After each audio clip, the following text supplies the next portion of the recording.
Baik, Assalamualaikum warahmatullahi wabarakatuh. Saat ini saya menggunakan PowerPoint dari Ibu Krisnawati Bantas dari Universitas Indonesia untuk memaparkan mengenai desain studi epidemiologi deskriptif.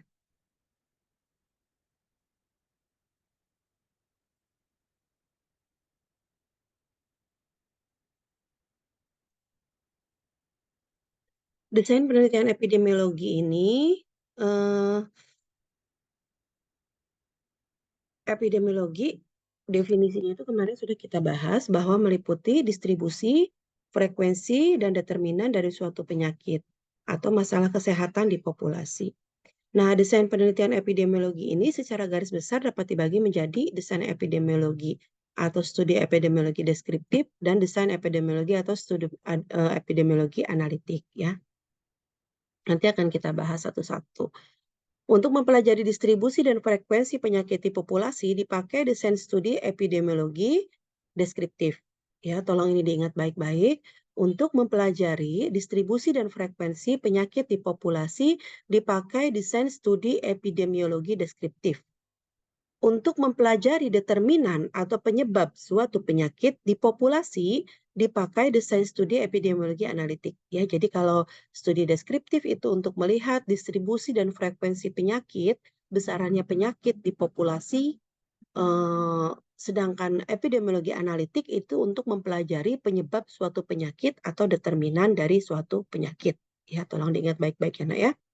Nah, kemudian apa aja sih jenis-jenis dari desain studi epidemiologi deskriptif ini? Jenis-jenisnya ada desain studi laporan kasus atau case report, ada desain studi serial kasus atau case series, ada desain studi korelasi atau correlation study, ada desain studi potong lintang atau cross sectional. Ya, jadi ini adalah jenis-jenis dari desain studi epidemiologi deskriptif. Ya, ini tolong dihafal ya, Nak ya. Nah, kemudian untuk desain studi epidemiologi analitik itu ada tiga, ya ada tiga jenis, yaitu desain studi kohort, desain studi kasus kontrol, dan desain studi intervensi, gitu ya. Nah, penelitian epidemiologi berdasarkan unit pengamatan atau unit analisanya dibagi menjadi dua, ya. Ada unit pengamatannya itu individu dan ada unit pengamatannya itu adalah agregat, ya. Nah, ini kalau tadi pembagian berdasarkan desain studi ya, penelitian epidemiologi dipilah berdasarkan desain studi, ada desain studi deskriptif, ada desain studi analitik. Nah, desain studi deskriptif dia punya jenisnya lagi, ada 4 jenis, sedangkan desain studi analitik ada 3 jenis. Nah, kemudian penelitian epidemiologi kalau berdasarkan subjeknya, berdasarkan unit analisisnya, apa yang kita amati, siapa yang akan kita amati dan siapa yang akan kita teliti, gitu ya. Subjek penelitiannya, maka dia dibagi menjadi dua. Ya, ada yang unit pengamatan atau analisisnya itu individu, ada yang unit dengan pengamatan atau analisisnya itu agregat atau kelompok. Ya, jadi ada yang subjeknya itu individu, ada yang subjek penelitiannya itu dia per kelompok gitu ya. Entah itu membandingkan antara satu kecamatan dengan kecamatan yang lain atau membandingkan antara satu kelompok dengan kelompok yang lain. Ya, kalau misalnya analisis individu kan membandingkan perorangan gitu ya. Tapi kalau subjeknya itu agregat atau kelompok, maka dia membandingkan satu kelompok dengan kelompok yang lain. Nah, kemudian apa saja yang desain studinya itu pengamatannya itu analisis individu ya. Pertama itu laporan kasus, serial kasus, potong lintang, kasus kontrol, kohort, dan intervensi. Ya, jadi ada enam,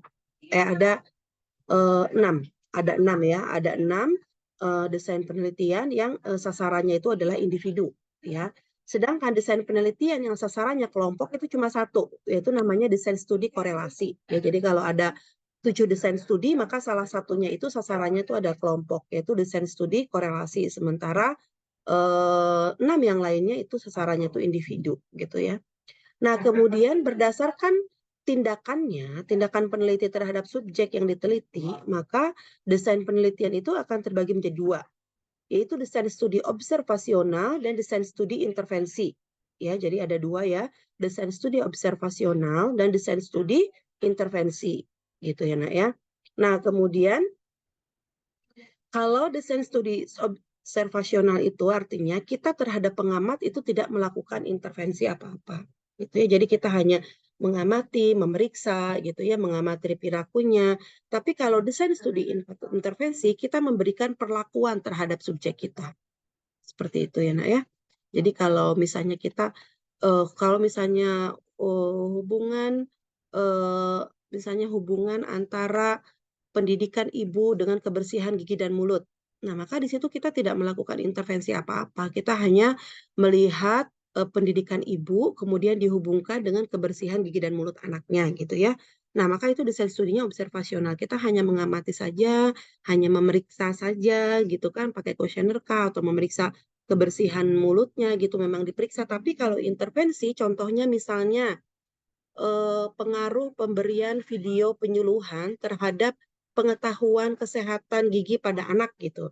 Nah, di situ menggunakan intervensi. Karena apa? Karena kita memberikan perlakuan kepada subjek kita berupa apa? Berupa pemberian video gitu. Kita disuruh subjek kita untuk melihat video gitu, video penelitian yang akan kita teliti efektivitasnya dalam meningkatkan pengetahuan kesehatan gigi dan anak. Misalnya kayak pengaruh pemberian vitamin C terhadap misalnya penyembuhan luka, kecepatan penyembuhan luka. Nah, kita pasti kan akan memberikan intervensi berupa vitamin C pada subjek kita, maka di situ disebut dengan desain studi intervensi. Tapi kalau misalnya desain studinya hanya memberikan kuesioner, kemudian hanya memeriksa tanpa kita memberikan perlakuan apa-apa terhadap subjek kita, maka desain studinya disebut dengan desain studi observasional. Nah, kemudian termasuk desain studi epidemiologi yang bersifat studi observasional adalah semua desain studi epidemiologi deskriptif itu observasional, ya. Semua desain studi epidemiologi, cohort dan case control itu analitik itu semua desain bersifat observasional kecuali studi intervensi, ya. Satu-satunya desain studi yang menggunakan desain studi intervensi itu adalah desain studi intervensi sendiri. Seperti itu, ya. Nah, kemudian pada desain studi epidemiologi yang bersifat studi observasional, peneliti hanya mengobservasi subjek-subjek yang diteliti tanpa melakukan intervensi. Ya, pada desain studi epidemiologi yang bersifat intervensi, peneliti melakukan intervensi pada subjek-subjek yang diteliti. Nah, kemudian penelitian epidemiologi deskriptif, studi laporan kasus. Satu adalah jenisnya adalah studi laporan kasus. Ya, jadi ini merupakan studi laporan kasus itu bagian dari epidemiologi deskriptif. Di sini studinya bersifat apa? Observasional. Unit pengamatannya individu. Ini tolong dihafalin ya, Nak ya. Desain studinya itu adalah observasional, kemudian unit pengamatannya individu. Kemudian di sini desain studi ini merupakan laporan kasus-kasus penyakit dengan diagnosis yang diduga sama, gitu ya. Jadi laporan kasus-kasus penyakit dengan diagnosis yang diduga sama, gitu ya. Nah, kemudian biasanya merupakan penyakit-penyakit baru, masalah kesehatan baru dan fenomena baru yang belum jelas. Jadi untuk laporan kasus ini biasanya untuk penyakit baru atau penyakit-penyakit yang fenomenanya itu belum jelas, tapi beberapa pasiennya itu memiliki laporan-laporan kasus yang mengarah pada diagnosis yang mungkin diduga sama, gitu ya. Nah, ya misalnya mungkin sebelumnya ada kemarin pandemi corona ya. Sebelum ketahuan corona itu beberapa orang itu diamati ada yang demam gitu kan, kemudian batuk gitu ya, kemudian sesak nafas, saturasi oksigennya menurun. Nah, itu terdiri pada beberapa individu dengan diagnosis dengan gejala klinis yang hampir sama mengarah pada suatu diagnosis tertentu. Tapi kita waktu itu mungkin belum tahu diagnosisnya itu penyakit apa gitu ya, karena untuk laporan kasus ini cenderung pada suatu keadaan penyakit yang baru gitu dan yang belum jelas fenomenanya. Kemudian di sini menggambarkan riwayat penyakit, pengalaman klinis dari masing-masing kasus ya. Jadi kita di sini mengumpulkan laporan-laporan terhadap riwayat penyakit, terhadap gejala-gejala penyakit. Laporan kasus kemudian dapat dianalisa secara sederhana, yaitu dengan melihat distribusi dan frekuensi suatu penyakit berdasarkan gejala-gejala klinis yang didistribusikan berdasarkan orang, tempat, dan waktu. Ya, jadi pada studi laporan kasus ini, kita akan mengumpulkan beberapa gejala klinis pada seseorang dan kita akan distribusikan gejala-gejala klinis tersebut berdasarkan orang, tempat, dan waktu.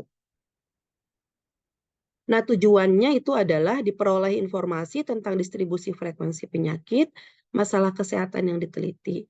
Diperoleh informasi tentang kelompok yang beresiko tinggi terhadap penyakit, kemudian dapat dipakai untuk membangun atau memformulasikan hipotesis baru. Kelemahannya, gambaran distribusi frekuensi penyakit yang diperoleh tidak mewakili populasi. Ya, karena apa? Karena pada studi ini, pada studi kasus ini, kita hanya memeriksa orang-orang yang datang ke klinik, ya, atau orang-orang yang datang ke rumah sakit saja, ke salah satu klinik atau salah satu rumah sakit, gitu ya. Jadi dia tidak bisa mewakili, populasi dari mana subjeknya itu berasal, gitu.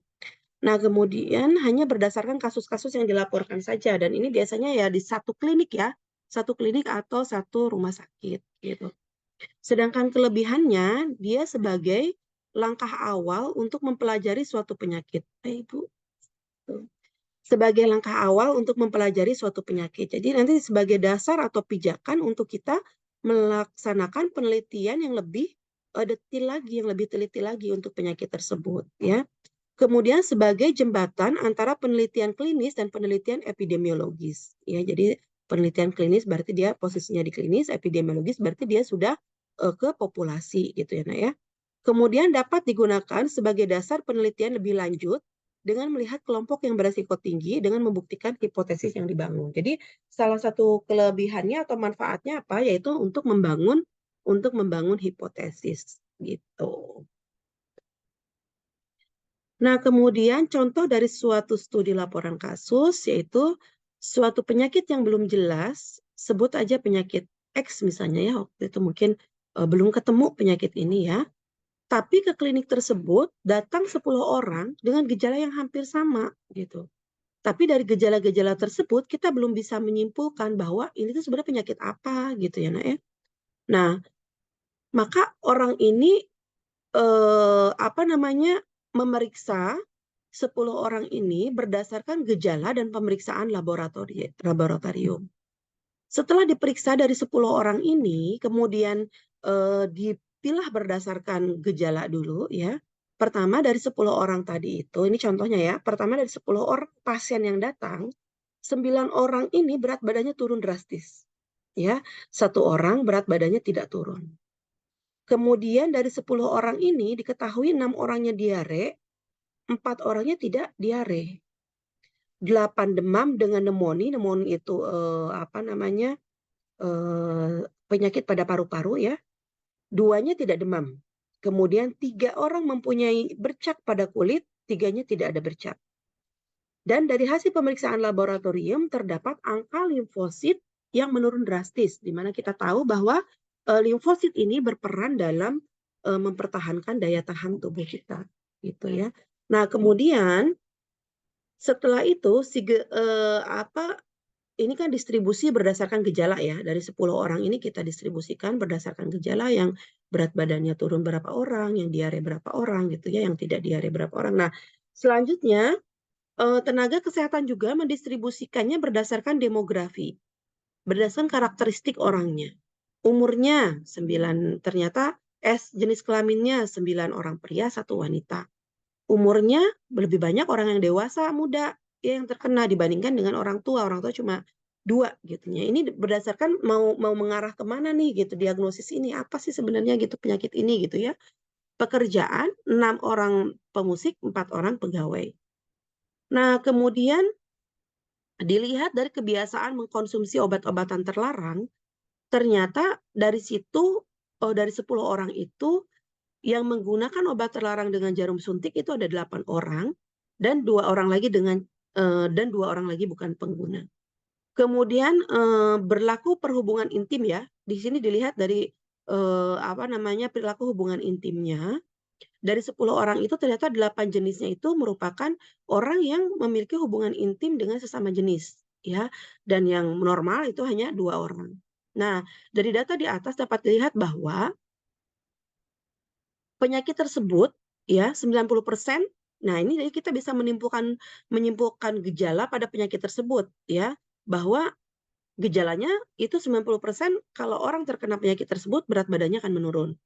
60% itu pasti kena diare, 80% dia ada demam dengan demam dengan sesak nafas atau pneumonia ya. Kemudian 70% ada bercak pada kulit, 100% limfositnya menurun drastis gitu ya. Nah, kita ambil kesimpulan dari yang telah kita distribusikan tadi ya. 90% itu adalah pria, 80% dewasa muda, dan 60% pemusik gitu ya. Jadi dia menyerang dewasa muda, tidak ada anak-anak di sini gitu ya. Berarti di sini bisa jadi penyakitnya itu diakibatkan oleh perilaku-perilaku pada orang dewasa gitu ya. Kemudian dari kebiasaan mengkonsumsi narkoba, 80% itu pecandu narkoba dan 80%-nya itu homoseksual. Nah, ini kita lihat gambaran ini berdasarkan pemetaan gejala tadi pada pemetaan keluhan-keluhan dari pasien tadi itu pada gejala, pada gambaran demografi dan pada kebiasaan mengkonsumsi narkoba dan pada perilaku seksual. Nah, dari analisis sederhana di atas didapat informasi kelompok orang yang berisiko antara lain pria, dewasa muda, pemusik ya. Jadi kita ambil kesimpulan nih, oh orang ini banyaknya ini dia menyerang pria, dewasa muda, pemusik, pecandu narkoba dan homoseksual. Nah, dari informasi tadi dapat dibangun suatu hipotesis kenapa pria lebih beresiko untuk mendapatkan penyakit X daripada wanita. Kenapa kita sebut penyakit X? Karena tadi kita belum tahu gitu ya, penyakitnya apa misalnya waktu itu ya. Kemudian kenapa? Nah, itu dari yang sudah kita lakukan itu begitu banyak hipotesis yang bisa kita bangun. Di mana hipotesis ini dijadikan sebagai suatu dasar untuk penelitian yang lebih lanjut lagi gitu ya. Entah itu penelitian case control, cohort, intervensi atau penelitian cross seksional gitu ya. Nah, itu menjadi dasar kita membangun hipotesis ya dari kegiatan kita tadi mendistribusikan gejala-gejala dari penyakitnya itu ya. Nah, kebetulan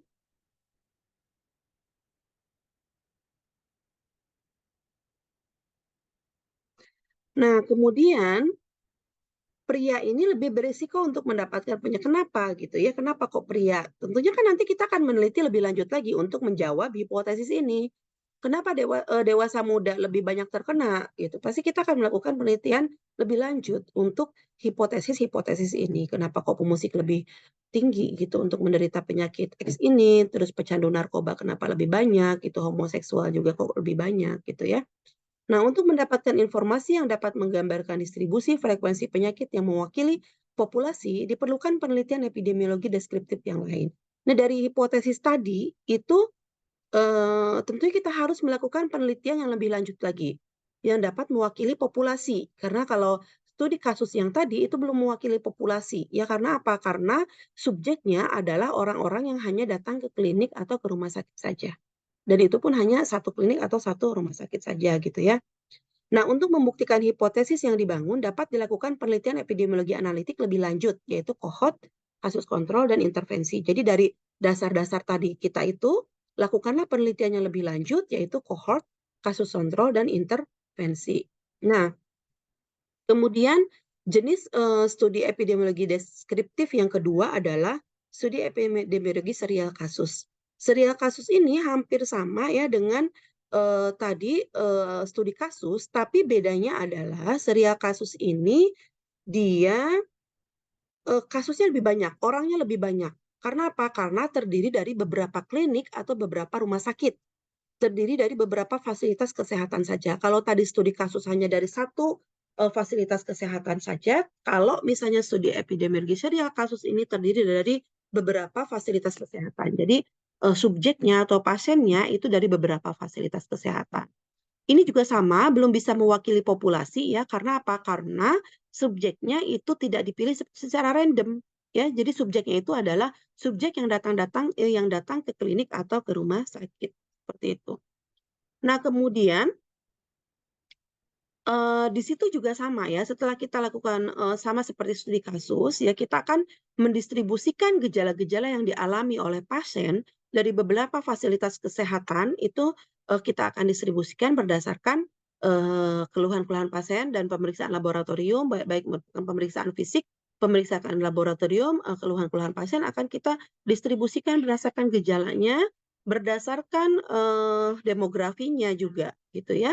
Tapi di sini bedanya dengan studi kasus, Ibu tekankan sekali lagi bahwa pada serial kasus ini dia, melibatkan beberapa fasilitas kesehatan.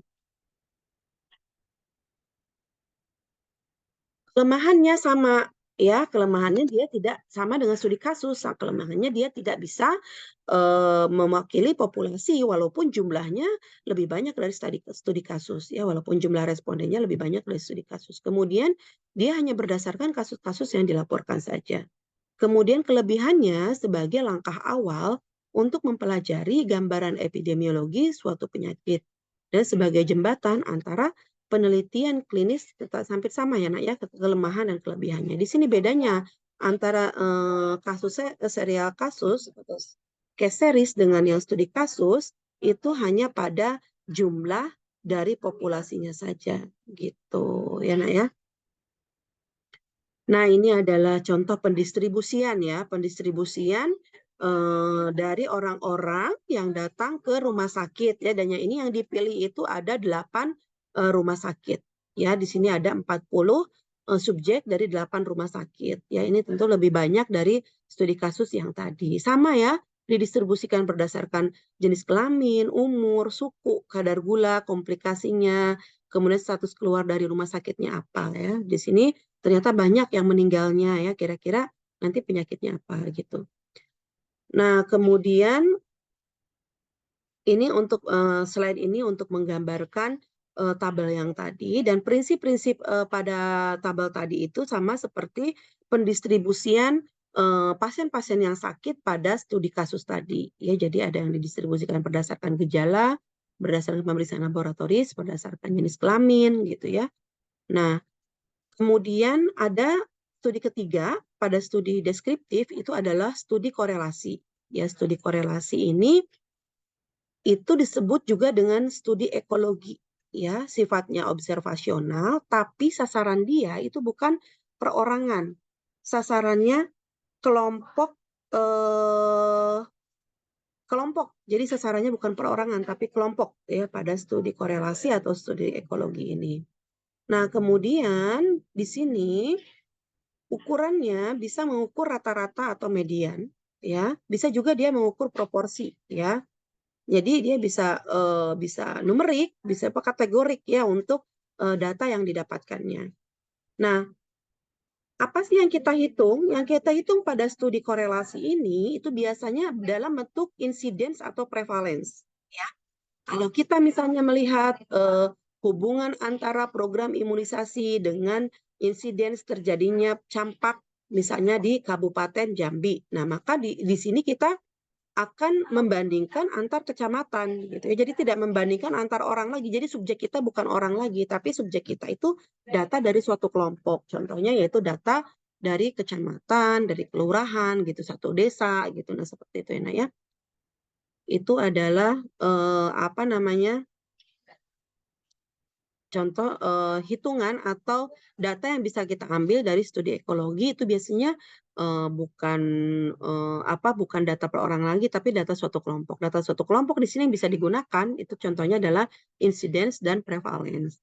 Nah, kemudian nilai median dari penghasilan sekelompok individu ya. Jadi penghasilan sekelompok individu rata-rata penghasilan dari satu kelompok individu itu bisa kita gunakan untuk data studi ekologi. Kemudian nilai cakupan program karena program ini biasanya wilayah gitu ya. Nah, itu maka untuk melihat efektivitas program berdasarkan wilayah itu bisa kita gunakan studi ekologi. Nah, kemudian ukuran agregat lingkungan merupakan ukuran yang mewakili karakteristik fisik dari suatu lingkungan hidup. Ya, misalnya kita akan menilai nilai cakupan rumah sehat pada suatu area. Maka kalau rumah sehat kan nggak mungkin subjeknya orang. maka di sini kita subjeknya kelompok, ya. Studi yang akan kita lakukan yaitu studi korelasi gitu. Jadi kalau misalnya kita mau melihat eh, apa namanya mau melihat kondisi lingkungan, ya, mau meneliti suatu kondisi lingkungan, misalnya nilai intensitas polusi di suatu lingkungan, di suatu area, maka kita gunakan juga studi ekologi gitu ya.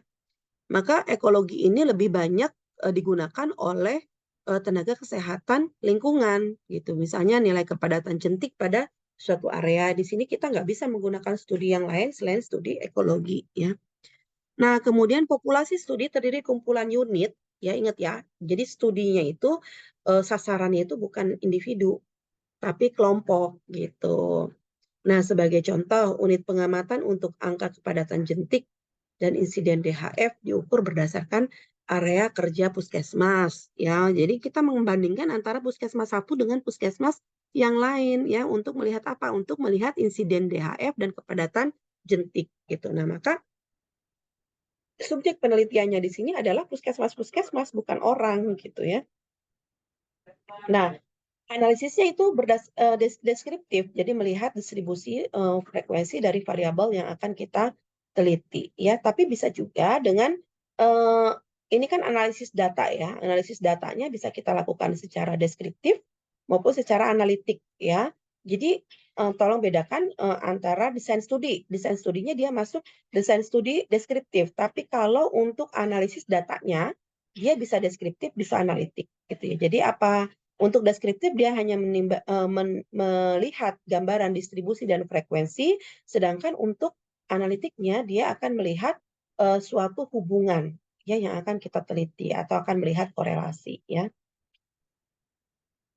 Nah, ini adalah contohnya ya, unit pengamatannya puskesmas gitu ya, bukan orang lagi unit pengamatannya ya.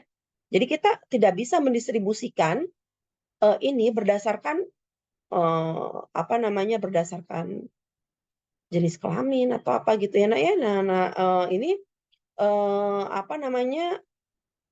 jadi sasarannya itu bukan lagi perorangan tapi kelompok gitu ya untuk studi korelasi dan ini kalian harus tahu karena untuk mengingatnya mudah ya karena apa? Karena the only one dari desain studi pada epidemiologi itu yang sasarannya kelompok itu hanya desain studi korelasi gitu. Kemudian nggak usah ya nak ya. Nah, kelebihan dari studi korelasi ini apa? Nah, apabila datanya telah tersedia, misalnya entah itu di dinas kesehatan atau di fasilitas kesehatan, maka penelitiannya cenderung akan lebih murah ya. Kemudian kita juga bisa melihat distribusi frekuensi kejadian penyakit, masalah kesehatan dalam suatu agregat atau populasi. Kemudian dapat melihat hubungan antara variabel yang diteliti dalam suatu agregat, dapat untuk membangun atau memformulasikan hipotesis baru. Kelemahannya, ini tidak dapat melihat hubungan di tingkat individu. Misalnya, imunisasi campak dengan prevalensi kejadian atau insidensi kejadian campak.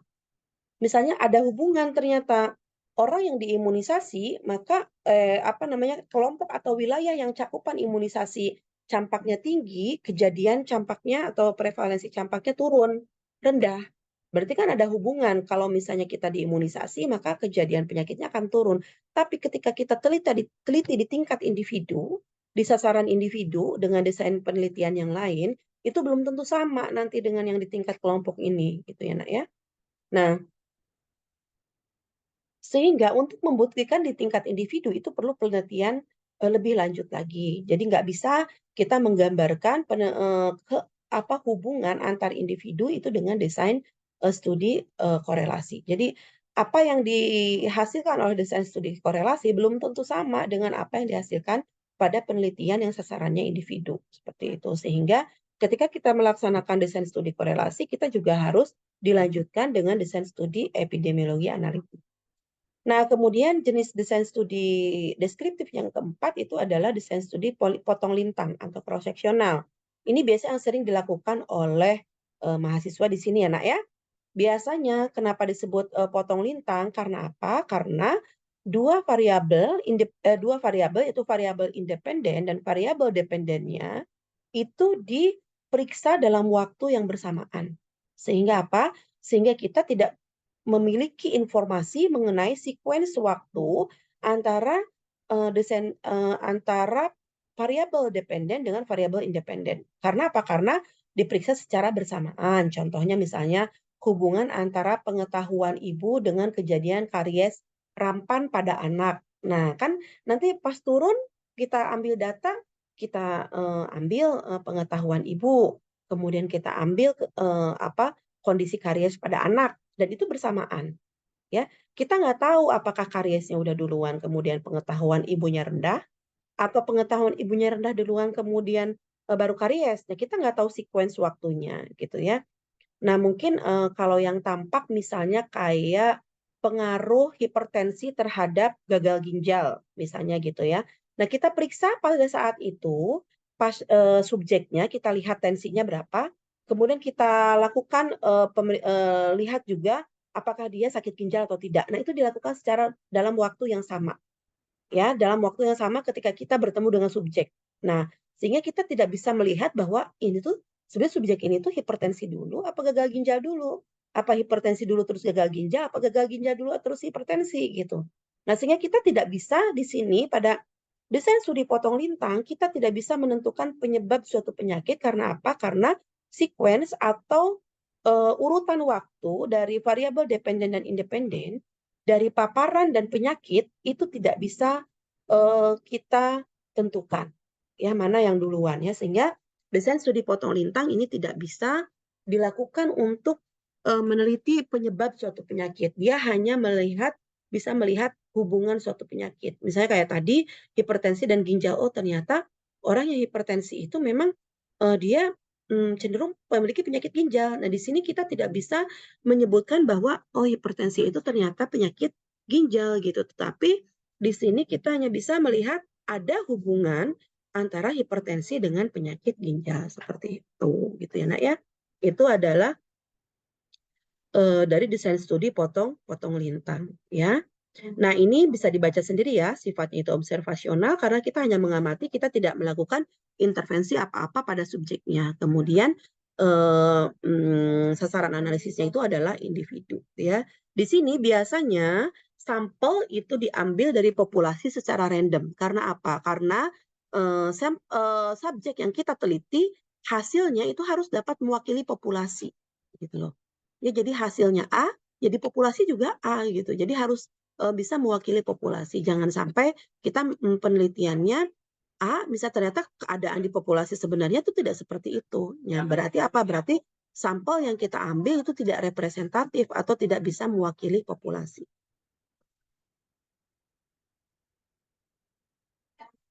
Analisisnya sama kayak tadi si korelasi, jadi dia bisa dianalisis secara deskriptif dan dia bisa juga dilakukan analisis data secara analitik. Kemudian